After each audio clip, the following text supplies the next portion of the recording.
part of this series, Scotia has looked at the lives and the views of veterans, some of which have served Scotland for most of their lives, but also those from further afield. Not corporations, not politicians, veterans and their views and their lives straight to you from Scotia.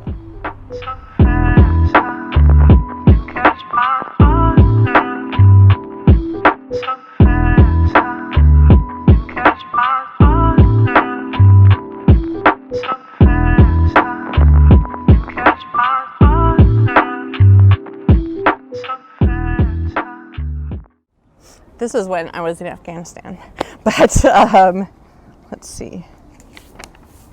There's a lot of good pictures in here. I don't go through these a lot because a lot of people that I knew in here have since passed due to suicide, and a few people have passed from other reasons. But when they say there's 22 a month, that they're not exaggerating. It's pretty bad. I don't know if I honestly, because right after I joined, September 11th happened, so I was kind of I wasn't one of the people that joined up because of it. I joined up and then it happened. So I think, people say, oh, you sign up to do this or whatever. And it's like, well, you sign up for a good job and you know the risks. So this is me and I'm still friends with her, Lee. She's one of the female pilots, and we had fun. This is in Thailand. I was pretending to be a waitress. That's maybe one of the other things is there's a lot of fun in between all the hard work. Oh, there's Mr. Cat right there. There's Mount Fuji in the background. I mean, none of us have much control in life, do we? But the facade of it is really stripped away when you're in the military because you're expected to listen and listen right away, and that your job and your livelihood depends on it. So luckily, I think people that I was lucky because I had been in a little bit, but not a ton, not too long for it. Yeah, we were the Skinny Dragons out of Kaneohe Bay, Hawaii. Yeah, I would have never been able to afford to live there without it. I wouldn't be able to afford to live in Edinburgh. People call me spoiled or question like what I've done for society all the time, which is kind of funny to me because they see that I go to the uni here to go to grad school in Edinburgh and whatever, lady, what are you talking about? You're spoiled. I'm like, I don't know. Have you ever lived in a tent in Afghanistan? Because I have.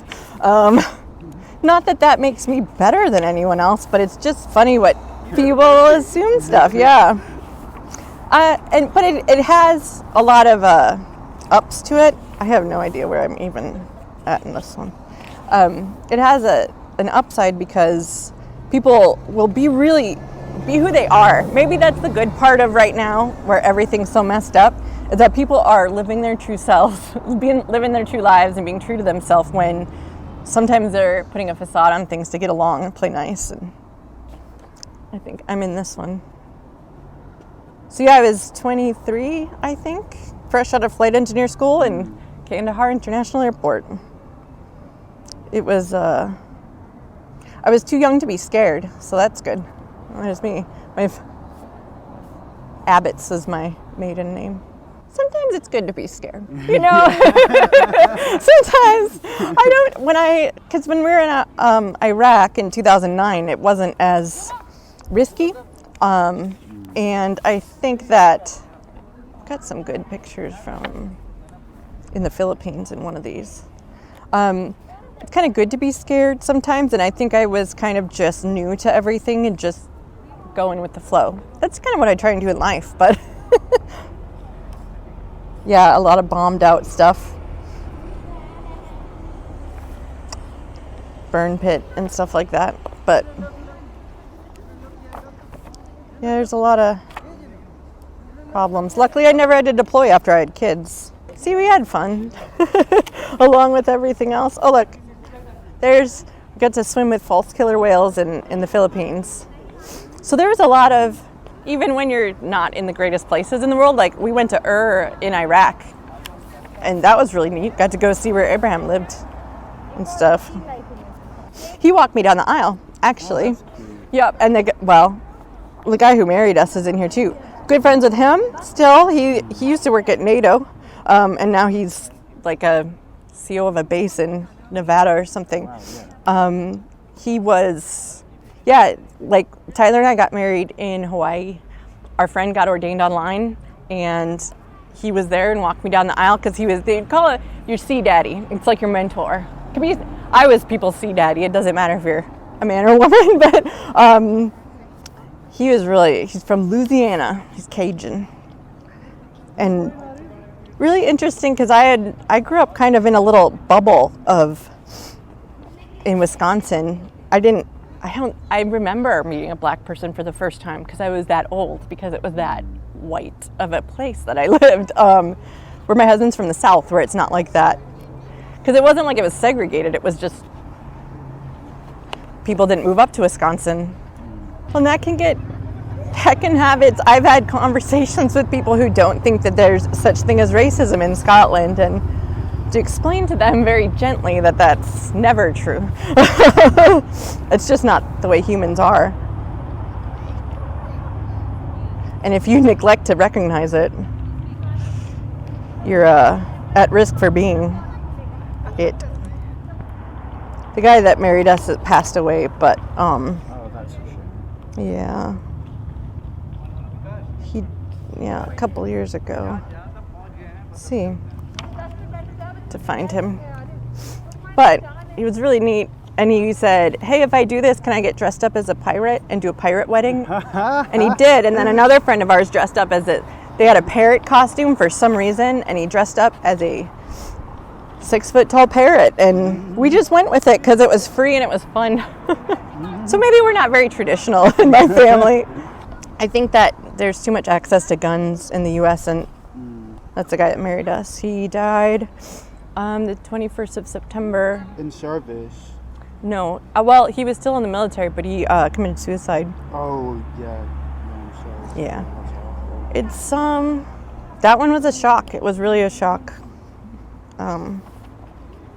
But it is the way it is. Unfortunately, it's happened too many times for me to be able to take time to be sad about it anymore. I used to do this. I used to do engine turns, so I would be the one sometimes we'd have to do them with people standing there. The propeller going. I was a grease monkey. I was often the only woman who did the job in the whole squadron. So, which was interesting. A flight engineer in the Australian Air Force literally offered me, and we had another woman with me. That guy dressed up as the parrot. They said, hey, would you guys come, and we'd love for you to transfer, but I didn't want to live like on the outskirts of Perth in Australia, and that's the only place. And I really didn't want to be the only woman who did it, because it's hard just being in the minority. Hardly a day went by when I wasn't reminded that I was a woman. I mean, people would say it to compliment me as well as to, nullify what I did. It was just always stated. You know what I mean? It was like, as a woman, well, yeah, I kind of was a represent, because I was one of the only people who did my job. I really had to be a representative, or know that if I was being a jerk or whatever, I would make other women look bad that were in the Navy. Did you ever get a kick out of being underestimated? Oh yeah, all the time. All the time. These idiots, they have no idea. It's kind of like people that say, you're so spoiled. It's like, okay. I don't really feel the need to shove it in people's faces, maybe because it happened so much when I was younger. And this happened, but it is, it's very interesting. And even people that were my best friends would be like, well, you got it easier than I did. I was like, well, really, these people came. Like, oh, they're the hardest ones. It's like, yeah, I don't have it easier than you. Are there pictures of you in here? Yeah. Let's see. I went by, CAC 780. Yeah, I showed you, I think that there's only, let's see. So that's me. That's me. That's me. I'm in that one. Just getting close. You're fine. I also have some on my phone. I do have one of me pregnant in my flight suit. Because I was still in the Navy. Eli was 2 when I was retired, so. Oh, that's actually my cranial, like that I'd wear on ladders. So it's a Green Bay Packer helmet. The Paraloft taped it up for me like that. Yeah, So you're a Packers fan. I am. Go Pack Go. I'm actually a part owner. I have a piece of stock. Oh, sick. Because that's how they get money for. They don't tax the city. They sell stock. Interesting model. It is. It's the only one like it. Only because it's the oldest team and they couldn't undo it. Really. Oh yeah, there's me. This is when I tell people here that I went to Diego Garcia, it means something very different than when I say it in America. Because people are like, "Where is that?" Well, this is in Diego Garcia. We went fishing because there's an airfield there. So when there was ships, there'd be ships transiting the Indian Ocean that we need to keep an eye on. So that's where we stayed at the air base. So never knew anything else had to do with Diego Garcia. I think we saw the thick of it and they made a mention of it. And then we looked it up and found out, oh, there is a Brit club there. Huh. We did never see them working anywhere else. But it's also where you get sent in the Navy if you've kind of messed up, but not enough to get kicked out and they want to make your career go nowhere. They'll stick you in Diego Garcia because it's like IT people.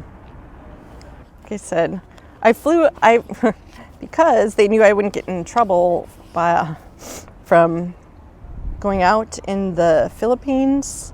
I got sent to the Philippines for about half this deployment because some of the single guys would have gotten in a bit of trouble. So I flew with a couple different crews. But let's see, she and I are still good friends. Let's see. Most of these people, I talk to a handful of them still, and it's hard. I'm not on Facebook much anymore because a lot of people are very right-wing or very pro-Trump in a way that's kind of makes sense. Like, it's never a total surprise. Never is a total, and like, oh yeah, that's right. You were kind of like that, weren't you? People kind of get mad when you don't get mad. You know, Yeah, that's totally. like, there's nothing that pisses people off more than staying calm about something. That's the guy that walked me down the aisle. He's really close to my husband still, so we know them really well. All these people are good people, but you can tell who the people that are my friends, they look entertaining and not boring and not too serious about it. Because it's just a job. He was from Guam. Like, it's kind of hard to meet people. Like, you don't meet people that are actually Chamorro very often. Got to go to Guam with him. Half a day in Guam, yeah. It's